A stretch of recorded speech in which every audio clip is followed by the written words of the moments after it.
Bank deposits or bank savings accounts. This, dear readers, is the topic of our article today. And this topic is quite useful and relevant for our time, because it is not about something secondary and insignificant, but about the possibility of protecting your money from depreciation, so I recommend that you carefully read this article to the end. And the depreciation of money today is happening right before our eyes, and seeing this disgrace, it is simply impossible to ignore such a cynical and boorish theft, inflation, otherwise you can't call it, of our money, so we need to somehow protect them. And since most people are not trained in competent investment of money, then for them it is bank deposits that can become the most convenient, less dangerous, and most competent type of investment. There were times when people, at least in our country, were afraid to take their money to the bank, because the instability and lawlessness that reigned in the state, society, and economy in the early 90s did not contribute to the development and prosperity of the banking system. Of course, no one wanted to lose their deposits, because of the reforms carried out at that time by our newly minted Democrats. True, some people still allowed themselves to be deceived, entrusting their money to various financial pyramids, but this was a natural phenomenon, because in every society there have always been and will be stupid people who are very easy to deceive. However, all this was in the past, and today we have different times. Today, thanks to the course of development chosen by our state, in this very state, more or less acceptable stability for life and business has appeared, therefore, keeping money in the bank has become not only a safe, relatively safe, business, but also profitable. And people themselves have money, that's what is also important. Because before, our citizens did not receive their wages for 6 months, and now they are counting on a constant increase. Well, the banks themselves have begun to behave in a more civilized manner, and now they are no longer engaged in robbing the population, but in what we call business, that is, a process in which both banks and people benefit from cooperation with each other. However, from my point of view, banks are not the best place to store money, much less to increase it. It is best to put your money into use yourself, so that it works, and not just sits there, be it a bank or a safe at home.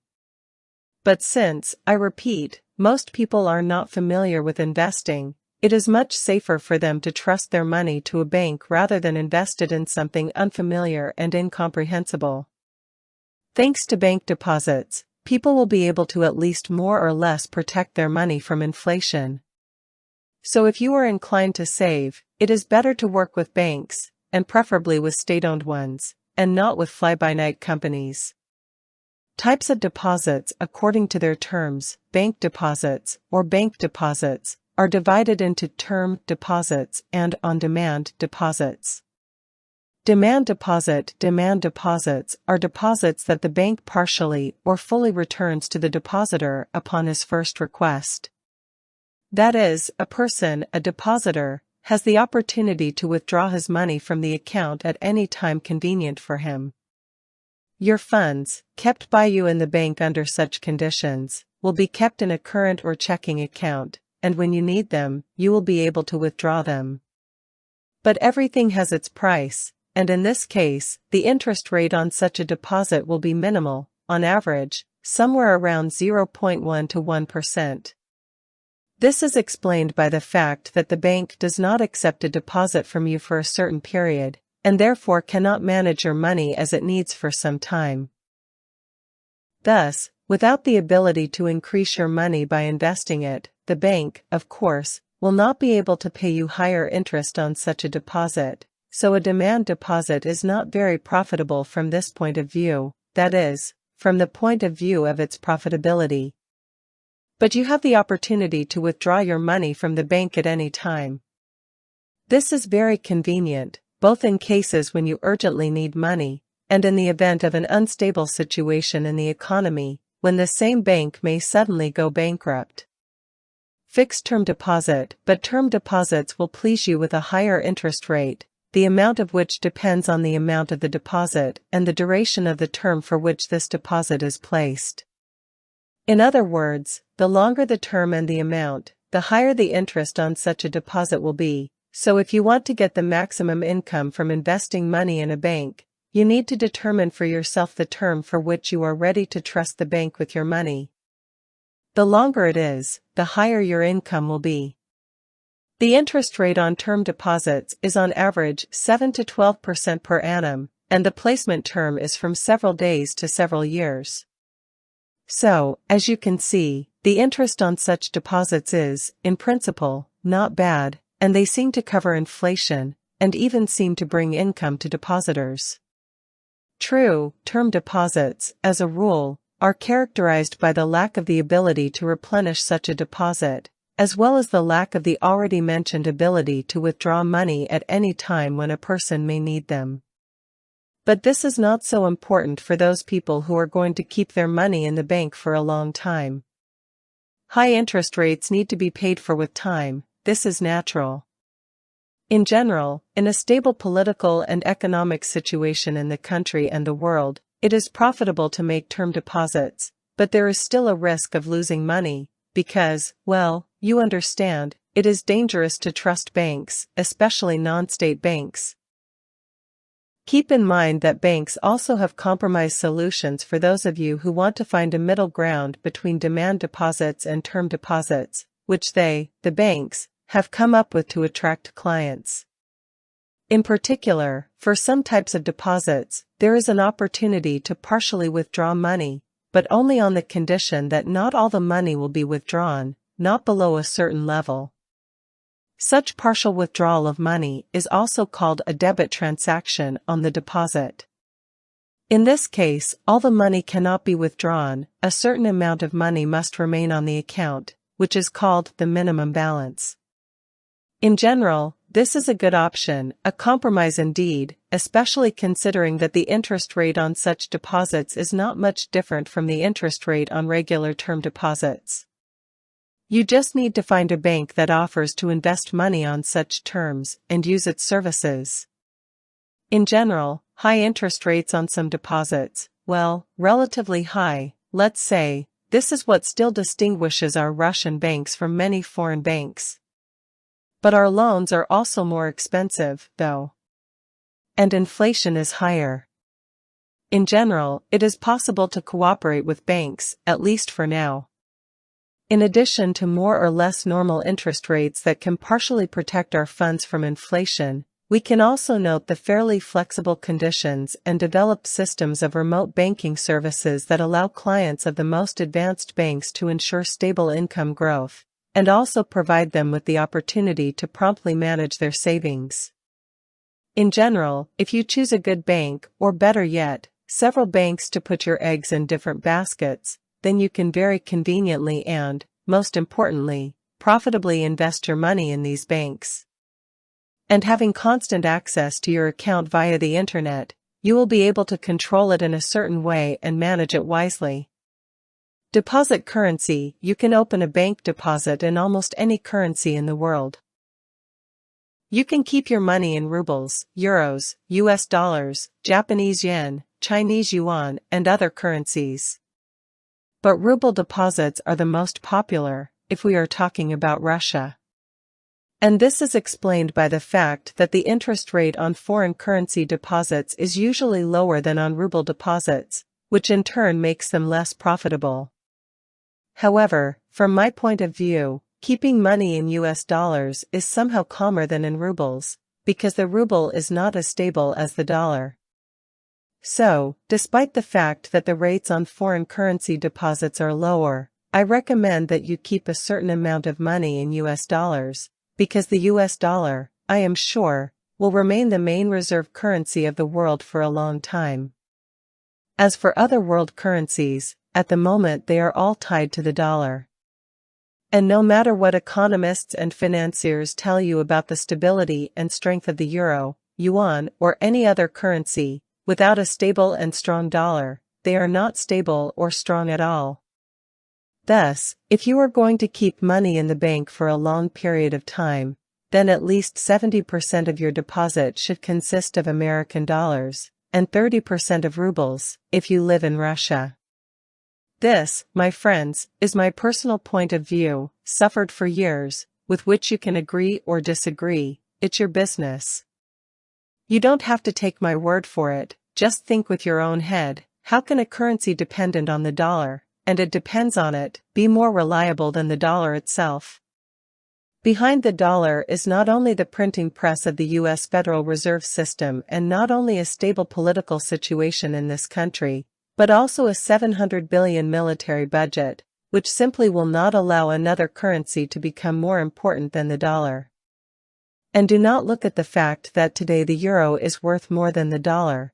This is all nonsense. The euro depends on the dollar, so the European currency will not grow beyond the permissible value.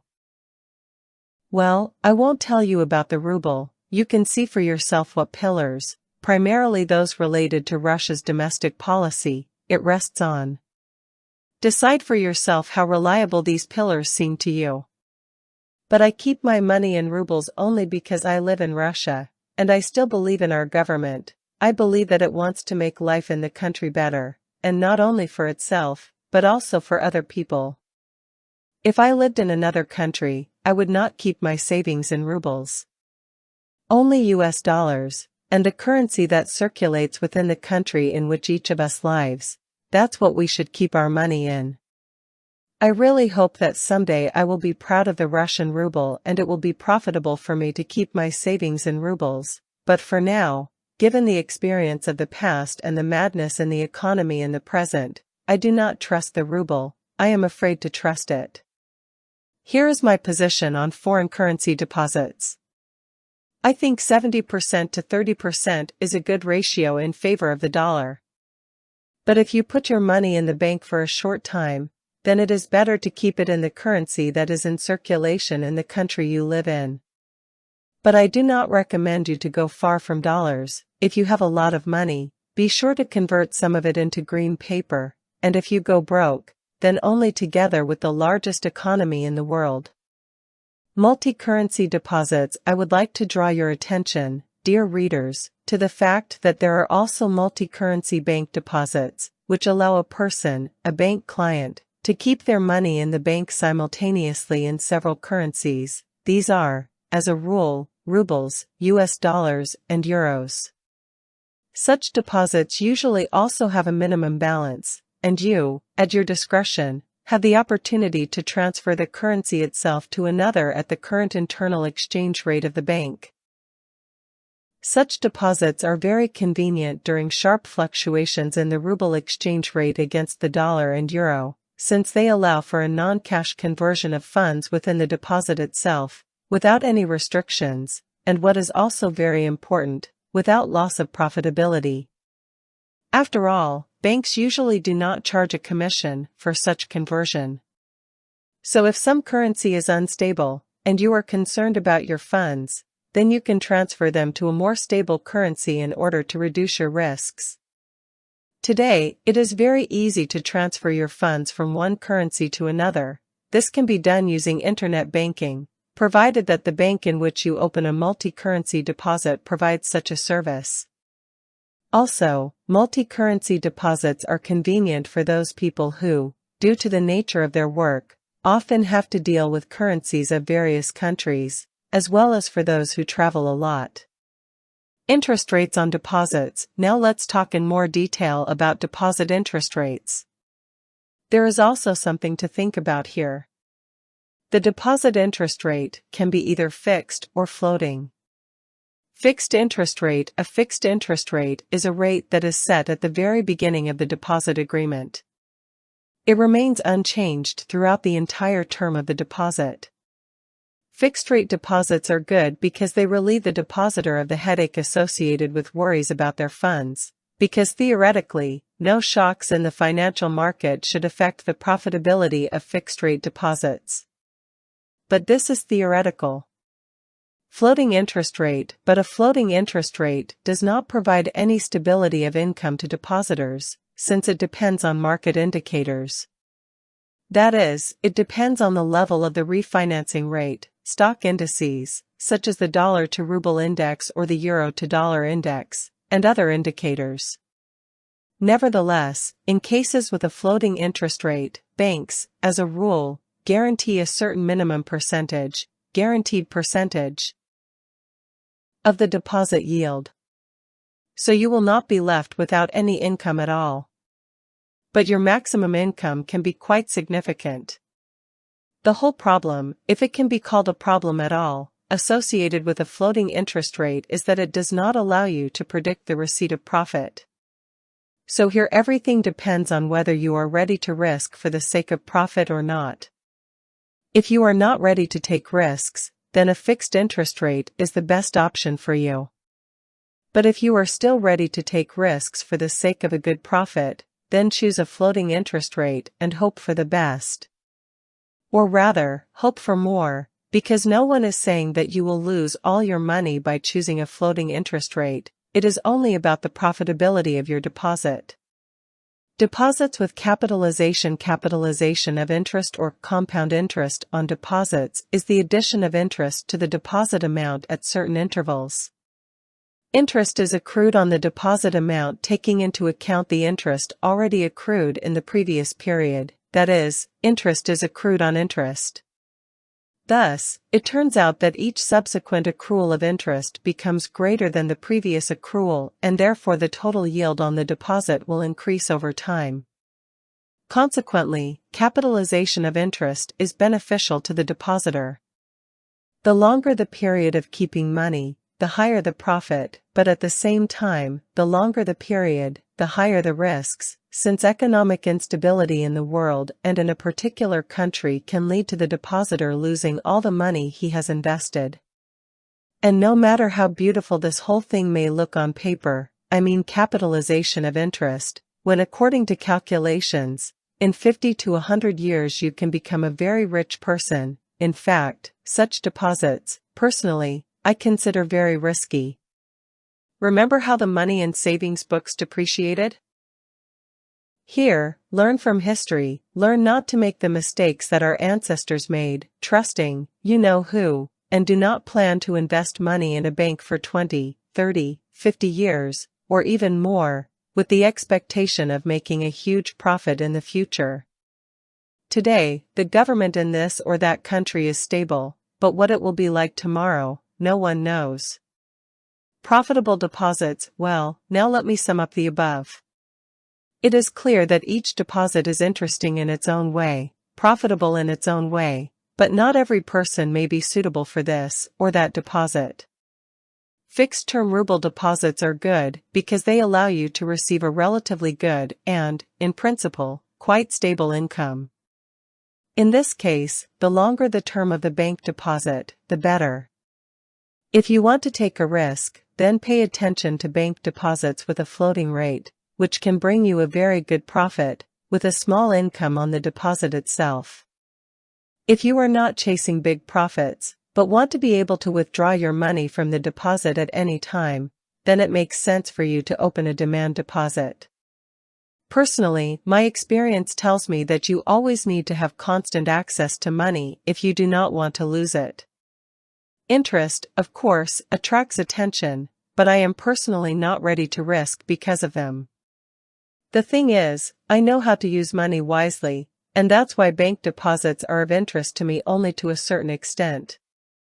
And for those people who don't understand anything about investing, it's better, of course, to take their money, not all of it, to a bank, to a reliable, honest bank, and keep it there. And remember, friends, that the risk of losing your money is always and everywhere. Therefore, if someone advises you to invest money at a high percentage of profit and with minimal risks, in something incredibly reliable, do not believe it. I will tell you a secret that the advice and recommendations of all sorts of banking experts, financiers, and economists, in general, all these financial gurus, should be treated with great suspicion. Always identify their hidden motives.